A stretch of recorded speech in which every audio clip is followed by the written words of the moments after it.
సాంకేతిక పరిజ్ఞానాన్ని ఉపయోగించి సీసీ కెమెరాల సహాయంతో నిందితులను అతి తక్కువ సమయంలో అరెస్టు చేయడం జరిగిందని సెంట్రల్ ఏసీపీ దామోదర్ తెలిపారు. ప్రతి ఒక్కరూ సీసీ కెమెరాలు తమ పరిసరాల్లో అమర్చుకునే విధంగా కృషి చేయాలని సూచించారు.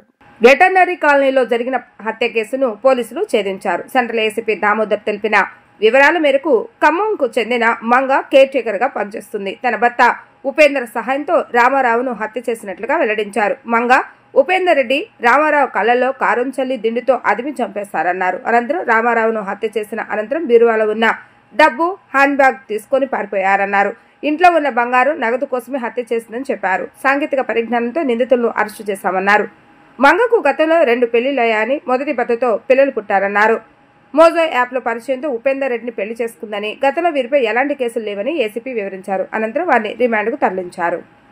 గత నెల ప్రసాదంపాడులో ఈ యొక్క ఏజెంట్స్ ఉంటారు కదా, ఏజెంట్స్ని సంప్రదిస్తే ఆ ఏజెంట్ ఒక నెంబర్ ఇచ్చాడు అతనికి, రామారావుకి. ఆ నెంబర్ తోటి అతను గత నెల 17వ తారీఖు నాడు ఈ కేసులో ముద్దాయి అయినటువంటి పల్లెపు మంగ ఈవిడికి ఫోన్ చేసి అతను రమ్మని చెప్తే 16వ తారీఖు నాడు అతను వెళ్ళాడు. వెళ్ళిన తర్వాత ఆ రోజు అతనికి వంట వండి పెట్టింది. తర్వాత మధ్యలో ఒక 5,000 ఏమో క్యాష్ కూడా ఇవ్వడం జరిగింది. దాని తర్వాత మళ్ళీ వెళ్ళిపోయి ఆవిడ మళ్ళీ 4వ తారీఖు ఈ యొక్క బొద్దులూరు వెంకటరామారావు ఇంట్లో జాయిన్ అయింది.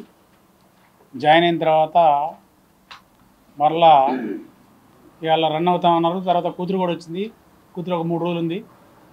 3 రోజులు ఉండి సోమవారం, ఇవాళ సోమవారం, అంతకుముందు సోమవారం రోజు ఆవిడ వెళ్ళిపోయింది, హైదరాబాద్ వెళ్ళిపోయింది. 10వ తారీఖు నైటు ఈ యొక్క పల్లెపు మంగ వాళ్ళ దగ్గర డబ్బులు ఉన్నాయన్న ఆలోచనతో, ఒక దుర్బుద్ధితోటి ఈవిడ ఒక వేమిరెడ్డి ఉపేందర్ రెడ్డి అని చెప్పేసి అతనిది నారాయణపురం కాలనీ, నారాయణపురం విలేజ్, తల్లాడ మండలం, ఖమ్మం జిల్లా. అతను ఈవిడికి మోజో యాప్లో పరిచయం అయ్యి వీళ్ళిద్దరు లవ్ చేసుకోవడం జరిగింది. వీళ్ళిద్దరు కూడా కాళహస్తి దగ్గర పక్కన మెయిన్ టెంపుల్ కాకుండా పక్క టెంపుల్లో మ్యారేజ్ చేసుకున్నారు. అలా ఇతన్ని మ్యారేజ్ చేసుకున్న తర్వాత ఈ మన తాడేపల్లి దగ్గర నులకపేట అనే విలేజ్లో ఈ అన్నా క్యాంటీన్ దగ్గరలో ఒక ఇల్లు అద్దెకి తీసుకొని ఉంటూ ఈ అమ్మాయి ఇక్కడ పనిచేస్తూ ఉంది. తర్వాత ఈ సంఘటన అంతా చూసిన తర్వాత అతని దగ్గర డబ్బులు ఉంటాయనే ఉద్దేశంతో వీళ్ళు ఇద్దరు కూడా వెళ్ళిపోయి సెటిల్ అయిపోవచ్చు అన్న ఆలోచనతో అతను ఆ రోజు రాత్రి 10వ తారీఖు నైటు 10:10 టైంలో ఈ అమ్మాయి ఫోన్ నుంచి అతనికి ఫోన్ చేయటం, అతను ఇక్కడ రావటం, తర్వాత ఈ నైట్ ఇంట్లోకి వెళ్ళిన తర్వాత ఆ అన్నమ్మాయి మళ్ళీ ఈ పల్లె మంగానే అమ్మాయి కింద దిగి గేట్కి తాళం తీసి ఇతన్ని పైకి తీసుకెళ్ళి ముందు మెయిన్ డోర్ నుంచి కాక వెనక డోర్ నుంచి లోపలికి వచ్చేసి అతను బెడ్రూమ్లో పడుకుని ఉంటే, తల్లి ఒక బెడ్రూమ్లో పడుకునింది, ఇతను ఒక బెడ్రూమ్లో పడుకుని ఉంటే వీళ్ళు బీరువాలో ఉన్న డబ్బులు దొంగిలించాలనే ఉద్దేశంతో అతన్ని చంపి ఆ డబ్బులు దొంగిలించడం జరిగింది. ఆ చంపడం కూడా ఎలా అంటే ఇతను ఫస్ట్ కళ్ళల్లో కారం చల్లారు. ఆ కారం కూడా ఇంటికాడ నుంచి అక్కడ నులకపేట నుంచి కారం తెచ్చుకోవడం జరిగింది. దాని తర్వాత ఇద్దరు కలిసి వచ్చిన తర్వాత ఈ కారం చల్లిన తర్వాత వస్తే అతను నోరు మూయటమే కాకుండా అతను పడుకున్న అతని మీద ఇతను ఎక్కి పైన కూర్చొని దిండుంటే ఆ దిండుతో ఒత్తడంతో చనిపోయాడు. చనిపోయిన తర్వాత ఈ అమ్మాయి ఆ పక్కనే బెడ్ పక్కన కీస్ ఉంటే ఆ కీస్ అల్మరా ఓపెన్ చేసి అల్మరాలో ఉన్న బీరువాలో ఉన్న 43,000 క్యాష్, 90,000 క్యాష్ తీసుకొని వెళ్ళి తర్వాత దాంట్లో ఒక 2-3 చీరలు, మంచి చీరలు ఉంటే ఆ చీరలు కూడా తీసుకొని వాటితో పాటు ఈ వాళ్ళ అమ్మాయి చందన అనే అమ్మాయి వాళ్ళది ఆ రోజు బ్యాగ్ ఇక్కడ మర్చిపోయింది, hand bag light blue colour, ఈ కలర్ ఈ పర్సు వాళ్ళ అమ్మాయి, ఈ పర్సును కూడా తీసుకొని దొంగిలించుకొని వెళ్ళిపోవడం జరిగింది. ఇది అయిన తర్వాత వీళ్ళు మనకి ఇదంతా చేసుకొని వెళ్ళిపోయిన తర్వాత మనం ఈరోజు మనకి ఇన్ఫర్మేషన్ మీద అదే నులకపేట విలేజ్ వాళ్ళ ఇంటి దగ్గరలో మనకి ఇన్ఫర్మేషన్ మీద అరెస్ట్ చేసిన తర్వాత వాళ్ళని అడిగితే ఇది నేరం ఈ రకంగా చేశామని చెప్పడం జరిగింది. దాని మీద వాళ్ళని ఈ కేసులో బొద్దులూరు వెంకటరామారావు అనే చనిపోయిన వ్యక్తి కేసులో మర్డర్ ఫర్ గెయిన్ కేసులో అతను వాళ్ళిద్దరిని అరెస్ట్ చేసి తీసుకురావడం జరిగింది. మెయిన్గా ఈ పల్లెపు మంగ అనే ఆవిడ కొత్తగూడెం, ఈవిడ తండ్రి చనిపోయాడు, తల్లి ఉంది. తర్వాత ఈవిడ రమేష్ అని అతన్ని 11వ సంవత్సరం పెళ్లి చేసుకుంది. చేసుకున్న తర్వాత 3 పిల్లలు పుట్టారు, ఒక అమ్మాయి 2 అబ్బాయిలు. దాని తర్వాత అతనితోటి మనస్పర్ధలు వచ్చేసి అతను వదిలేసింది, పిల్లలు కూడా తల్లి దగ్గర వదిలేసింది.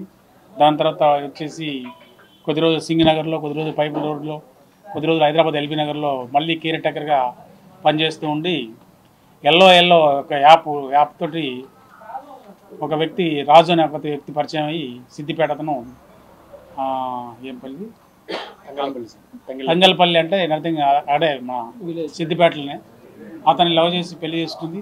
ఇద్దరు కలిసి ఒక 3 నెలలు 4 నెలలు కాపురం చేశారు. అక్కడ ఇల్లు వాళ్ళ ఇంట్లోనే కాపురం చేశారు. మళ్ళీ అక్కడ వాళ్ళిద్దరికి మనస్పర్ధలు వచ్చిన తర్వాత మళ్ళీ ఈ మధ్యలో ఈ అమ్మాయికి మోజో యాప్లో ఈ వేమిరెడ్డి ఉపేంద్ర రెడ్డి అని పరిచయం అయ్యాడు. ఈ పరిచయం అయిన కాడ నుంచి వాళ్ళిద్దరికి మనస్పర్ధలు వచ్చి గొడవలు అవుతామని ఈ మా ఉపేంద్ర రెడ్డి కూడా వాళ్ళ ఇంటికి మన సిద్దిపేట వెళ్ళి అక్కడ 2-3 రోజులు ఉన్నాడు కూడా. అప్పుడు ఈ అమ్మాయి కూడా మా మేనమామ అని చెప్పడం జరిగింది వాడికి, రాజుకి. దాని తర్వాత వీళ్ళిద్దరు మళ్ళీ పెళ్లి చేసుకున్న తర్వాత అక్కడ సిద్దిపేటలో సామాను కూడా తీసుకొని వచ్చేసి ఇక్కడ మన నులకపేటలో అద్దెకి తీసుకుని ఆ అద్దెకి ఉంటూ ఇక్కడ పని చేసుకుంటూ ఈ రకమైన నేరం చేసి ఈ డబ్బుతోటి ఒక ఎక్కువ అమౌంట్ ఉంటే ఈ డబ్బుతో వెళ్ళిపోయి పారిపోయి ఎక్కడో బతకాలని ఆలోచిస్తున్నారు. ఇది అంతా కూడా మనం కేసుని డిటెక్ట్ చేసింది ఓన్లీ సీసీ కెమెరా ఫుటేజ్ వలన. సిపి గారి యొక్క ఆదేశాలతోటి మన సిటీలో అంతా అన్ని చోట్ల కూడా కెమెరాలు ఇంకా పెడతా ఉన్నాం. ఆ యొక్క కెమెరా ఒక క్లూ తోటే మనం ఈరోజు ఈ కేసుని డిటెక్ట్ చేయగలిగాం.